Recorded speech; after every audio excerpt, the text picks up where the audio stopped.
What is up, guys? Welcome back to another video. What I'm going to go over in this one is a little bit of background on my truck and where I'm at with it.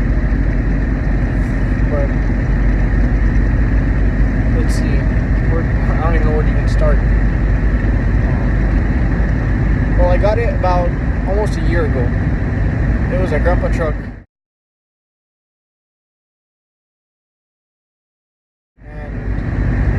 Bone stock, completely stock tires, stock everything. And I've already had a few like 2 or 3 mishaps with it, and as expensive as it is to fix, I love this truck and whatnot.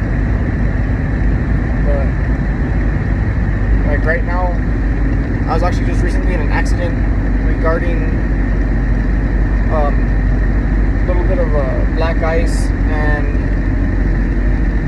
a truck driver that decided to slam his brakes and kind of push me off the road.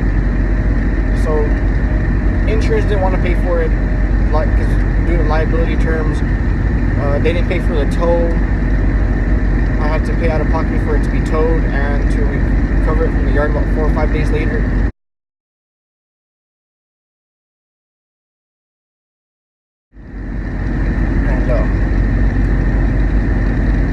So right now I'm actually on the way to the house. I'm going to go pick up the brand new fender that I have for it. And then I'm going to head back to my buddy's house and finish sanding my hood.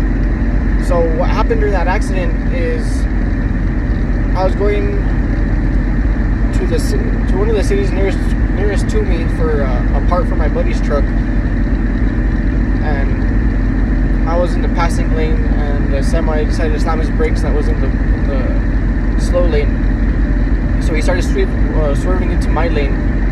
So I swerved to the left towards the median to miss him. And being that I was on the interstate, there was that that wire barrier. So what happened was right once I swerved to miss him, I eased on my brake a little bit, so I was able to slow down and see if he would straighten out or what he'd do. But at that time, the black ice caught the truck and it pushed me into the median.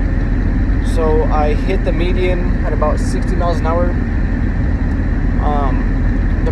The bumper that I had started making in my other videos, actually my first video, well, that basically saved a lot of the truck. And so on the light guard on the driver's side, it wrapped around one of the supporting poles for the wire barrier, and it spun the truck a whole 180 degrees.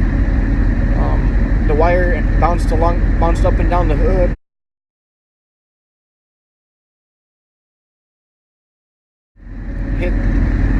Basically ripped apart my headlights, my grille, my header panel, and then right after the initial 180 degree turn, it slammed right into my passenger side fender. And due to that and some other problems that I've been having, my transmission cooler starting to go out slowly. Up until that point, it was still keeping the tranny cool around 150 degrees. But on that initial drive, my tranny temps reached about 260 because that's what my gauge stops at. So we loaded it up on the tow truck, and when I went to go pick it up 4 or 5 days later,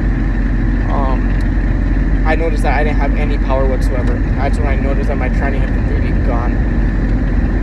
I had to put it in forward load to put it on the bumper pull trailer, and even then it still didn't have any kind of power whatsoever.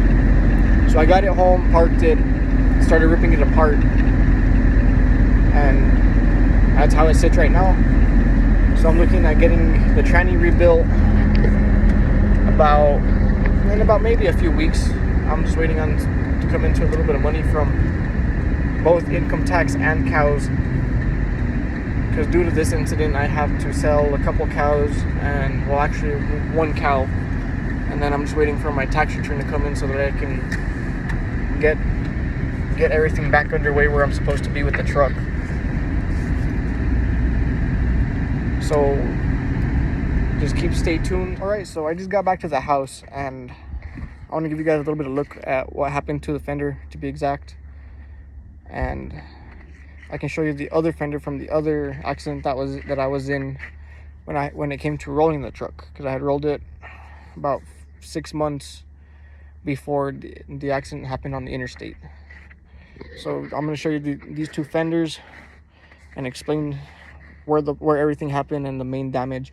So on this first fender right here, that's where the pole hit, and then if you come over here, that's where the pole hit as well and basically cut the fender.